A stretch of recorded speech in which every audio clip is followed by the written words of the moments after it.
Welcome back to the Deep Dive. Today, we're taking on one of those topics that, everyone talks about in whispers or maybe doesn't talk about at all. Right.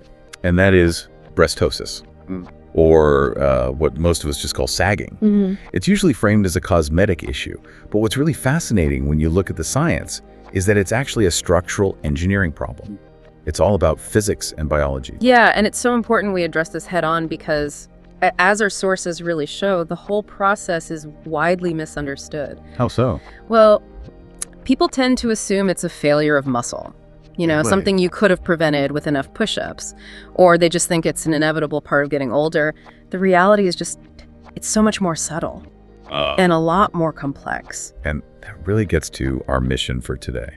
Mm. We went through the sources to understand the exact anatomy, like what actually holds everything up. Then what are the forces that work against that support structure? And probably most importantly for you listening, what are the science-backed strategies we can use to delay and manage the process? This is all about knowledge empowering control. And here's the core takeaway, the one thing that has to anchor our whole deep dive today. Okay. The breast is made of fat and glandular tissue. It is not muscle. The entire internal support system is this very delicate connective tissue. Specifically collagen and elastin. Exactly. And once you grasp that the support is basically a form of biological scaffolding, you immediately understand why prevention is all about external support and just keeping that tissue healthy. Okay, let's unpack that scaffolding. Yeah. Before we even get to solutions, we need to nail down the definition. What are clinicians actually talking about when they use the term ptosis? It's a very specific measurement. It's not just a general sense of, drooping. Seems subjective. Not at all. It's defined by where the nipple areola complex, the nipple and the area around it, sits in relation to the inframammary fold. And that fold is the natural crease right underneath the breast. Correct.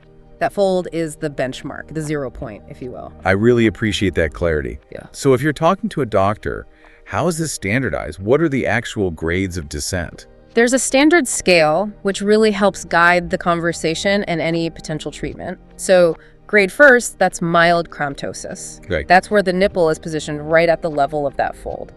The breast tissue itself might be a little lower, but the nipple is right on that line. And grade 2? Grade 2 is moderate. That's when the nipple has dropped below the fold, but it's still sitting above the lowest part of the breast tissue. Got it. So grade 3, the severe category, that must be the most obvious one. Exactly. Grade 3 is when the nipple is well below that fold and often points downward. It's at the absolute lowest point of the breast contour. But, and this is a huge aha moment in the research, we have to talk about something called pseudoptosis. Pseudoptosis. Yeah. Okay, that sounds like it could be confusing. It is. It's also called glandular ptosis. And in this case, the nipple actually stays high. It might be at or even above the fold. So the nipple position is fine, but it still looks like they're sagging. Precisely. Because the bulk of the glandular tissue, the lower part of the breast, has descended and fallen away. It gives that classic deflated or bottomed out look, even with a high nipple. And that distinction is important. Why? Because the surgical approach to fix pseudoptosis can be completely different from a standard breast lift. Wow. Okay, that alone changes so much. It's not just about a general drop, but about where the internal volume is. Exactly. It's a failure of the internal structure to hold the volume up. So let's get into that internal scaffolding. Mm-hmm. If it's not muscle, what are these primary suspension cables? We have to focus on Cooper's ligaments. They are, without a doubt, the most critical structural part. Okay. Think of them as these thin but really tough fibrous walls made of collagen.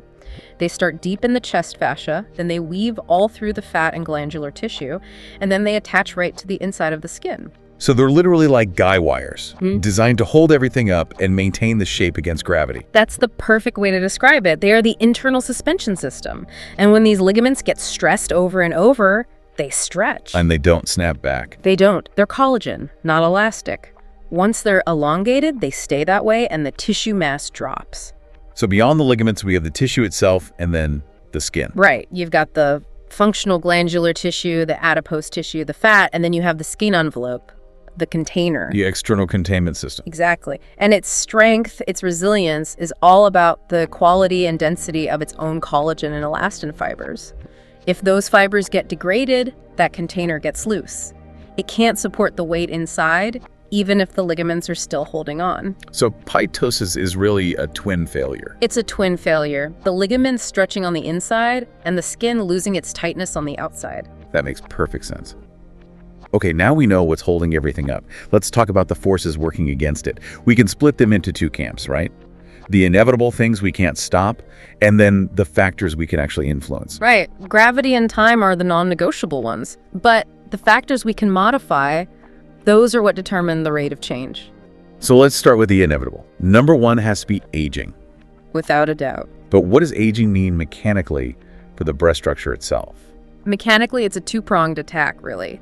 First, your body's natural production of new collagen and elastin it slows down a lot. The factory slows down. Right, and the fibers you already have get older, more brittle.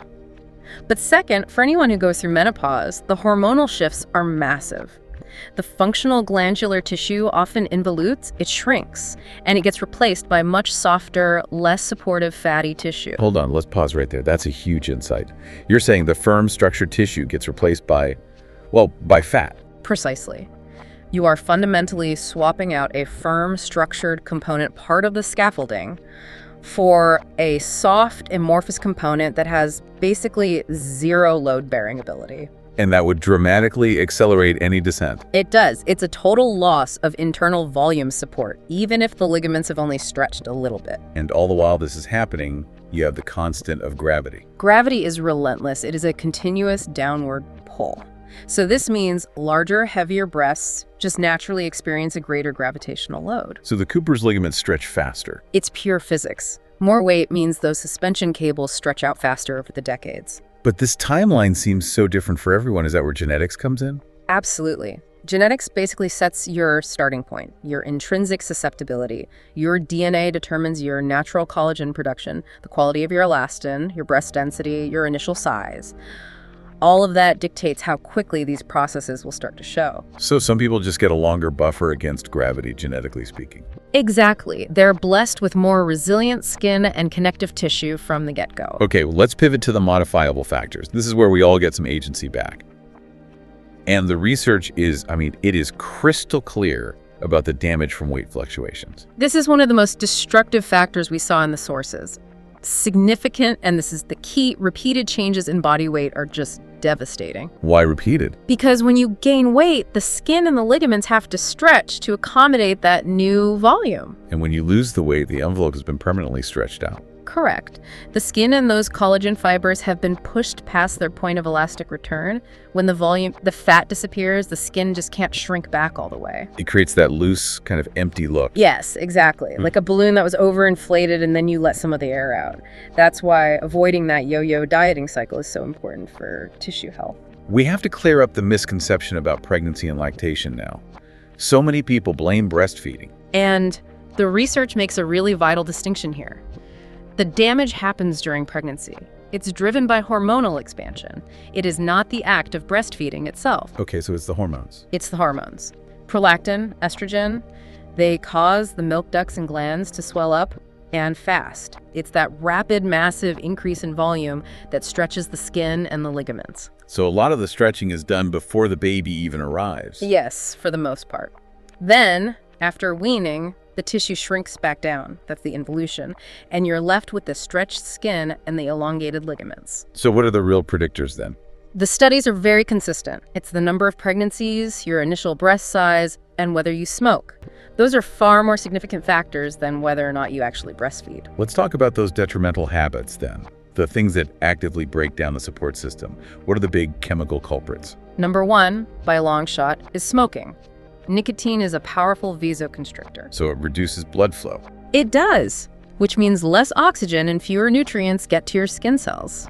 But even more critically, the chemicals in smoke directly damage the fibroblasts. The cells that make collagen. The collagen and elastin factories, yes. It's like pouring acid on your internal scaffolding factory. And what about sun exposure? We hear about photoaging for our faces all the time. And the décolletage is just as vulnerable, maybe more so. UV rays create free radicals that just chew up the collagen and elastin deep in the skin. And since the skin is that primary external container, damaging it guarantees it will get looser. We're just not as diligent about putting sunscreen on our chests. We aren't. Okay, so we've laid out the mechanics of failure. What does this mean for actually managing it? If symptomatic is inevitable, how do we delay and minimize it? The focus has to be on mitigation. And step one, the absolute non-negotiable, is external support. A good bra. A well-fitted, supportive bra.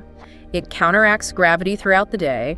It prevents that slow, cumulative, decades-long stress on the Cooper's ligaments. And when you add in high-impact movement, like exercise, that stress becomes acute. It does, and it requires specialized protection.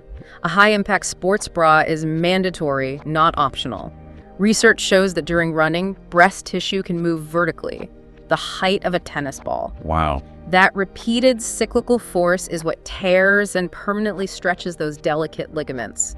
The bra has to lock things down either with separate cups or strong compression to protect them.